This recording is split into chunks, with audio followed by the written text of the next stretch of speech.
It's August 7th, that means it's time to look back at how the Canmore real estate market did in July of 2025, and we're gonna get right into it. So July 2025, we had 38 sales. The average price point was $1.239 million. The average square foot price was $742 per square foot. Properties were sitting on the market for about 65 days. How does that compare to July 2024? Well, if we take out the new construction condos that were sold in July of last year, we actually had 37 resale sales in 2024 of July.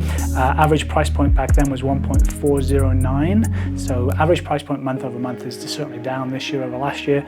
Square foot price was $811 per square foot, and properties were sitting on the market for about 46 days.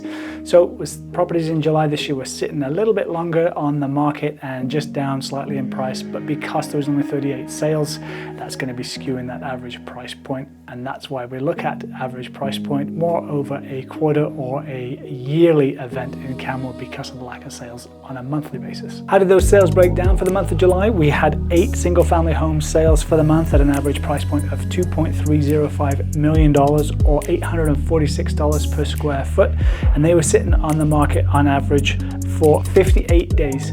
Half duplexes, we only had 2 sales of half duplexes in the month, and they sold on average for $1.547 million or $592 per square foot, and they sat on the market for about 14 days. So duplexes selling quickly again this month.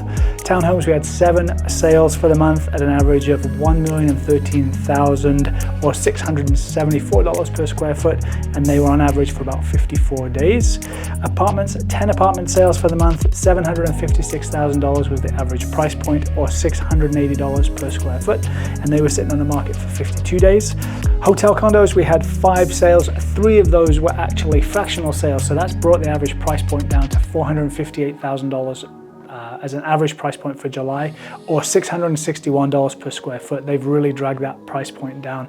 That is not a typical price point for hotel condos in Canmore, and we'll likely see those increase again in August, but they were sitting on the market for 95 days. Tourist homes, we had 3 sales at an average price point of $898,000 or $1,072 per square foot, and they sold an average at about 29 days.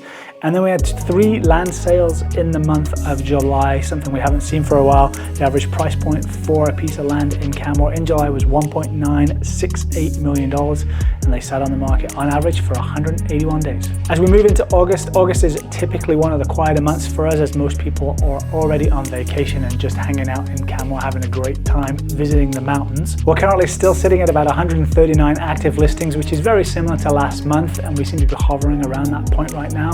We will, we've had 11 conditional sales already for the month in the first week, and we've got 2 sales that are already firm, but look to August to be in that 25 to 30 range for sales, I would expect, which is typical for August, and look for it to ramp up as soon as the kids go back in September. As always, if you've got any questions about the Canmore real estate market, my contact information is below, and we'll see you again next month.